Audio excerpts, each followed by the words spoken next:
Welcome to episode 3 of the Translated's adventure in the Ocean Globe race. My name is Paul Cayard. I'm your host. I'm here in my Newport, Rhode Island office this week. Newport's a hub of sailing in the United States, was the home of the America's Cup for 139 years, a place we've all sailed a lot at. And in fact, the Ocean race, which is the current race for the Ocean Globe race, stopped here just 3 months ago. So we're going to review what's happened in the last week and take a look at what the fleet can expect in the week coming up. But before I get into that, I just want to make mention of a couple pretty important events that happened during the week. Most notably was that a crew member on a French yacht called Triana, suffered a large laceration in the back of his knee. The crew did a great job of getting him down below and stopping the bleeding and giving him some painkillers, and they hoped to be able to sail to Madeira, which was about 48 hours down the road for them. But the combination of lightning winds, slower progress being made, and the deterioration of the patient called for an airlift. So early on Monday morning, the Portuguese Coast Guard and Navy put together a plan along with race headquarters in the Ocean Globe race to airlift the victim off the boat. He was placed in a life raft and trailed 15 meters behind the boat with a couple of crew members, and a basket was lowered out of a helicopter, which he was loaded into and hoisted into the helicopter, and then flown to Madeira, where he is now recuperating. We can happily tell you that he is recuperating well and will survive the ordeal, but it was a pretty scary moment, I'm sure, for his family for a few hours there.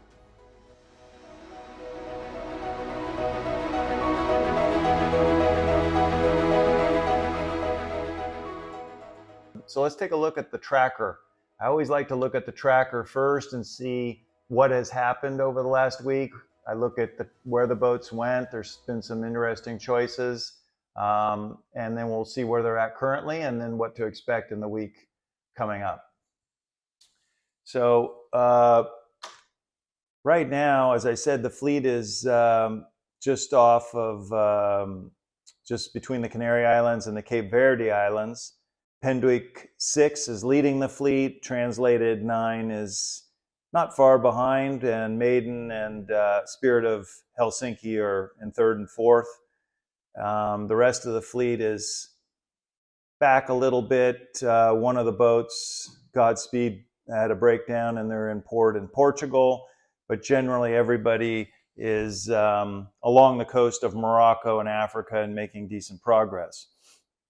So one of the features that we want to notice here is this elongated blue area, which is what we call a ridge of high pressure. And in high pressure, you don't have much wind at all, in the center of a high pressure system. And in the northern hemisphere, the winds around a high pressure system circulate in a clockwise manner. So this is a very common feature in the Round the World race. In the North Atlantic, it's called the Azores High. In the South Atlantic, they also have a high pressure system. It's called the St. Helena High.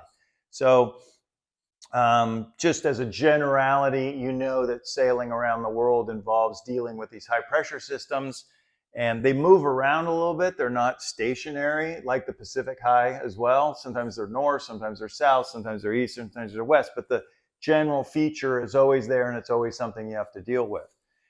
So the leaders are really enjoying the northeasterly winds on this side of the high pressure system. As you can see depicted here in this yellow area, there's even a little bit more wind, sort of 15 knots of wind. The green is usually about 10 knots of wind, so it's not very windy, but it's smooth sailing, it's warm sailing.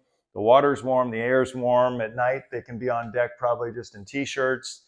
There'll be the occasional thunderstorm at night, as you know, if you've been to Hawaii or the Caribbean. And so life is good here for this group. You can see this group back here in the back, they're actually probably in a lot less wind because the ridging of the high pressure that's coming up through here and heading towards the Straits of Gibraltar. Let's just pick one of these boats right here. Galeana is doing 5.9 knots, while translated 9 is making 10.2 knots, so just about twice as fast. So these are the anomalies of racing around the world. Some boats get stuck in different weather patterns, which are less favorable, and others get a little lucky and also make good choices. So this is where we are today. September 20th for me. I'm filming this on the 20th. You're going to see it on the 22nd. And what's of note is that if we look forward down the road a little bit, first of all, again, reminding you that the red line is the rum line. That's the shortest distance between 2 points. And you can see the boats are following that pretty closely, but they are going to come to the doldrums here. This doldrums, which is a household name for the intertropical convergence zone, is an area of fluky and generally light winds. It's a barrier between the South Atlantic weather systems and the North Atlantic weather systems, and it's usually wider in a north-south sense along Africa than it is if you come all the way over here to Brazil. So like just at this instant, it looks like a good place to cross would be right here or right here, but none of the boats have this type of resolution in their forecast. So let's look at, this is the current situation. Again, they're all making good progress. Life is good. These are the Cape Verde Islands, which will be the next place for them to pass through. And actually, one thing we can take a look at that was really interesting was that two of the boats, Translated and Maiden, chose to go right through the Canary Islands. And this can be good and it can be risky, but here is Translated's passage just on the windward side of this island, and just to leeward, this I think is Gran Canaria. And they went through pretty good, and sometimes the reason to go through there can be that there's an acceleration of wind between the two islands. But the risk is that on the back side of the island, this one not so much, but this one quite big, there's an area of light wind. You can see it also over here.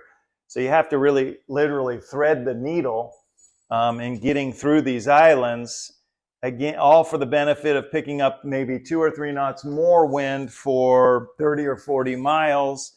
And then, but the risk is, can you exit and not pay the price of light winds? Now, if we zoom out a hair, we'll see that Pendwick and Spirit of Finland chose to not deal with the islands at all. They went outside, and they are in the lead now, having gone out to the west a little bit. So hard to say if that really paid off for anybody, but it's an interesting feature. Now let's look ahead to the week coming up. So for this, I run a tool called the router. I use Predict Winds router. It's a good tool. It integrates the weather forecast, let's say for 7 days, as well as the performance of the boats. So it's an optimizer tool. It'll take a route from point A to point B. It'll lay the weather over it, the wind primarily, and it moves the wind along day by day. It has a 10-day forecast in it. And knowing the boat's performance, it decides what route you should take to get from point A to point B in the shortest amount of time. The teams don't have a router, so I'm cheating. I get to use the router and see what they can expect. So let's take a look. It's kind of fun for us to take a look at what that might be. I have to run the router here real quick, so it's going to calculate. And I used as point A, the starting point of my route, I used Pendwick's position right now at this instant. And point B takes some experience. So because we can only run the router really for 7 days and get any useful information out of it, we have to say, well, where do we think we should be in 7 days? Now, of course, we won't be in Cape Town yet. So I'm using my past experience to say, I think that if they're going to do 1,000 miles in 7 days, they should invest those 1,000 miles in going here to point B. That's because I know more or less what they'll be doing following that, and I want them to be a little closer to Brazil. They've got to get around the South Atlantic High. Here's what the router said. Now, the router runs 6 different forecasts. Here we have the predict wind US model, the predict winds version of the European model. Here we have the raw European model. The GFS is the US model. Spire is a model that uses satellite imagery to forecast, and then we have the UK model, the United Kingdom model. And what's of interest here as a router and a sailor is that all the models are pretty much on top of each other, if you can see this right here. So once again, point A, and this is our first boat, we're routing Penduik, and all the routes are right on top of each other, which gives some confidence, because what's difficult is if one model predicts you should go 500 miles to the west of the other model, then you're wondering, well, which model's right? So let's run that router a little bit by starting it here.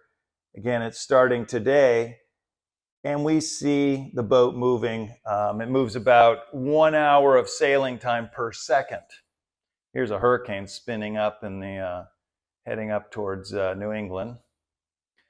And what we see develop, so here's our trade winds, here's the Azores High, and here's the trades, and here's the Cape Verde Islands, and the boat is getting close to coming into the doldrums. Now, I'm just going to freeze this here for 1 second and talk about this. Most of the time, we cut through the doldrums further to the west than this. And in fact, my point B is down here. It may be a little bit aggressively to the east. When I raced around the world, we kind of came through this area here, but we were required to. There was an island there called Fernando de Noronha that we had to leave to port on our way to Cape Town. This fleet has no such requirements, so the tendency is going to be to try to cut the corner over, because Cape Town is in this direction down here. But as you can see, these winds are coming from Cape Town, so it would be slow and rough ride if you were to go straight from the corner of Africa down to Cape Town. Now, when they get there on Sunday or Monday, the shape of the doldrums is forecast to be like this, with a big bubble of no wind here and an easier passage over here. It'll be super interesting to see if these people invest in the west. It's a longer route, but it may be less risky. What I would do if I was racing and navigating is I would run the router, forcing the boat to go out to this point on its way down to point B. And if that told me it was 4 or 6 hours longer to do the extra distance, I would probably do it. Because the risk is that here you could end up, if you make it through here, yes, okay. But it's such a narrow zone, and they don't have GPS, they don't have the benefit of these maps. They could quite easily get stuck in this large area of no wind and be parked there for 2 days. So let's say historical averages would say they should cut through the doldrums over here. So generally that's what they have to look forward to. I think by the time they get down here, it's about a week to get down here into the trades. So let's say the 27th of September, they should be out of the doldrums and picking up the South Atlantic trade winds and making good progress, probably slightly west of south. Long term, let's see how much this gives us. This is the St. Helena High. Again, it's not exactly, it moves around, but generally what you want to do is come down here and get into the strong westerly winds of the Southern Ocean on your way into Cape Town. So like I said, the difficulty for the fleet is they don't have a router and they don't have weather forecasts like this. So this is a much harder race than the race I did, where we had GPS and we had grid files depicting this weather, and we had the router tool, which integrated the grid file with the performance of the boat, and we could run iteration upon iteration of the router, doing sensitivity studies on how much would it cost for me to be safer? Safer in the sense of not getting stuck in a hole. They don't have the opportunity to run that sensitivity study. They're going to be relying on something as basic as this surface map right here. So this is the only weather that the teams get, because this is the weather that was available 50 years ago. So what it is, you've probably seen maps like this when you see the weather on TV. This is called a surface map. So this is a cold front right here. There's a low pressure center right here. This is the Azores high.